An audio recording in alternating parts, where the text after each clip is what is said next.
د جمهوریت له زوال او د اسلامي امارت له واکمنېدو دا دی شاوخوا 3 میاشتې کېږي. د دغه لوی تحول په پایله کې نه یوازې په افغانستان بلکې په سیمه او نړۍ کې هم حالات بدل شول. تر اوسه هم هیوادونه په 2 لارو کې پاتې دي چې آیا اسلامي امارت په رسمیت وپېژني که نه. اسلامي امارت ټول هغه شرایط او معیارونه پوره کړي چې د یو دولت لپاره لازم دي. اشغالګر ځواکونه ووتل، ماتې ملاوې او ځوړند سرونه یې له ګران هېواده پښې سپکې کړې. د 52 هیوادونو ځمکنیو او هوایي ځواکونو افغانستان تخلیه کړ. هغوی چې د اشغالګرو مزدوري یې کوله هم وتښتېدل.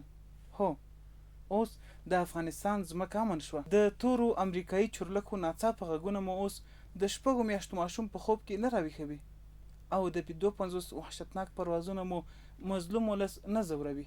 اوس د افغانستان په خاوره کې د ټوپک له میله د مرمۍ په ځای مینه او ګلان بادېږي. مونږ په آرامه ویده کېږو.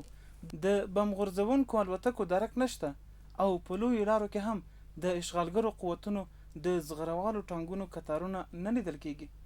په ګڼمېشتو ښارونو کې اوس وکیلانو او زورواکانو د مظلوم ولس په مخ لویې لارې او عامه سړکونه نه دي بند کړي. افغانان په ټولو لارو باندې د اطمینان په فضا کې سفر کوي. د سر او مال د ورکېدو ډار ورسره نشته. افغانستان اوس په پوره معنا خپلواکي ترلاسه کړه. افغانستان اوس خپل پوځ لري، داسې پوځ چې له اسلامي او ملي ارزښتونو څخه د دفاع 10 کلنه تجربه لري.